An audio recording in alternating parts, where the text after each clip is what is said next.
Have you ever called your child's name and gotten no response, only to be met with silence, wandering, or what looks like complete disinterest? In those moments, it's easy to feel unsure. You might wonder if your child is ignoring you, tuning you out, or choosing not to listen. But what if that behavior isn't about ignoring at all? What if your child is actually regulating, trying to manage their body, emotions, or senses in the best way they know how? Today, we're going to gently unpack the difference between ignoring and regulating and explore signs that your child may be doing important internal work, even when it doesn't look like it on the outside. In this video, we'll talk about behaviors that are often misunderstood as ignoring, but may actually be signs that your child is regulating their nervous system. This video is meant to offer reassurance and understanding. It's not diagnostic or a promise of outcomes, just supportive insight to help you see your child's behavior through a calmer lens. Ready? Because this is Kind Parent Collective, less perfect parent, more real one. Why ignoring is often misread. As adults, we tend to interpret behavior through an adult lens. When someone doesn't respond to us, we assume intention, that they're choosing not to engage. But children, especially young children or neurodivergent children, don't always have the same ability to shift attention on demand. Their brains and bodies are still learning how to process information, manage sensory input, and respond to their environment. What looks like ignoring may actually be your child trying to stay regulated, holding themselves together in a world that feels overwhelming, distracting, or unpredictable. Understanding this difference can completely change how we respond in those moments. What self-regulation looks like in children. Self-regulation is the ability to manage emotions, attention, and physical responses. For adults, this often happens quietly and internally. For children, it usually happens out loud, through movement, repetition, focus, or withdrawal. When a child is regulating, they may not be available for immediate interaction. Their energy is going towards staying calm, focused, or emotionally balanced. This doesn't mean they're disconnected. It means their system is prioritizing regulation over response. Many child development professionals explain that regulation is a foundation skill. Attention, communication, and behavior all sit on top of it. When regulation is happening, everything else often has to wait. Sign 1. Deep focus on an activity. One common sign that a child is regulating rather than ignoring is deep focus. Your child might be lining up toys, watching wheels spin, building carefully, drawing repeatedly, or becoming absorbed in a specific activity. During these moments, they may not respond to their name or to questions right away. This deep focus can be calming for the nervous system. It gives the brain something predictable to organize around. Instead of pulling them out of that moment abruptly, noticing the focus can help you decide when and how to reconnect gently. Sign 2. Movement without engagement. Another sign is purposeful movement, pacing, rocking, swaying, bouncing, or wandering the room. To an adult, this can look like restlessness or avoidance, but for many children, movement helps regulate energy levels and emotions. Your child may be listening while moving, even if they're not looking at you or responding immediately.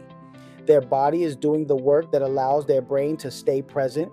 Movement is often communication, not distraction. Sign 3. Delayed responses. Some children need more time to process what they hear. If your child doesn't answer right away, it doesn't necessarily mean they didn't hear you. They may be sorting through sensory input, emotions, or language internally before responding.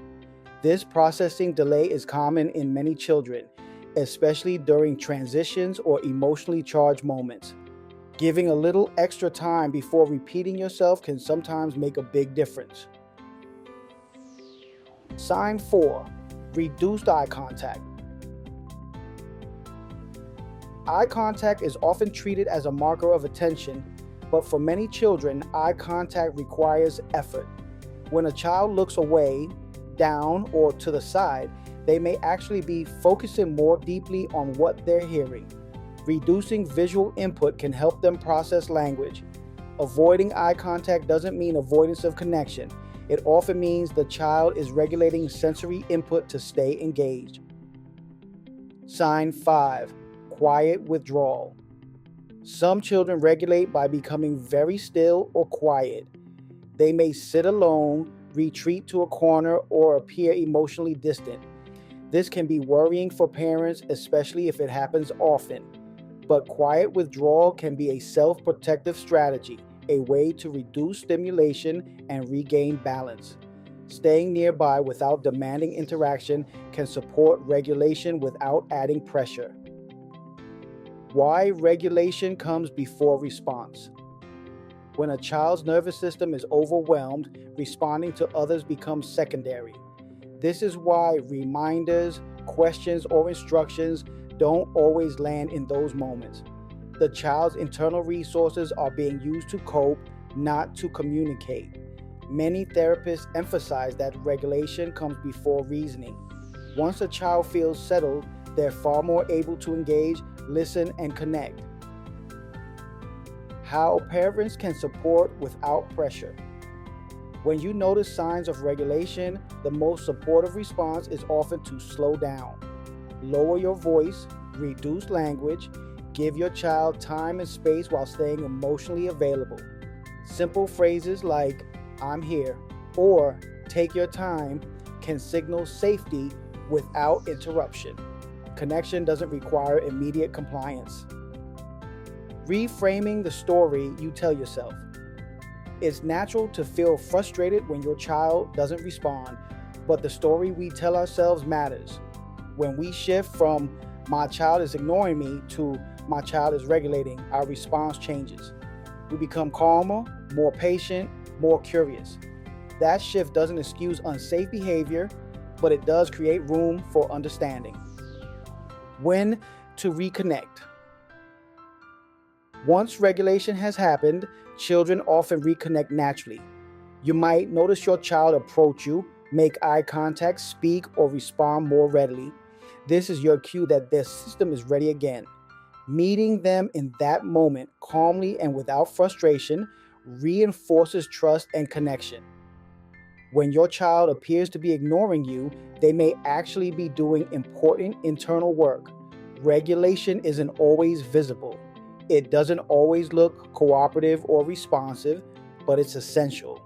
By learning to recognize the signs of regulation, you're supporting your child's emotional development and strengthening your relationship at the same time. Thank you for being here with Kind Parent Collective. Sometimes listening looks quiet, sometimes connection happens beneath the surface. And if you think this video is helpful, don't forget to like, share, and subscribe. And if today was rough, you still did enough. Catch you on the next one.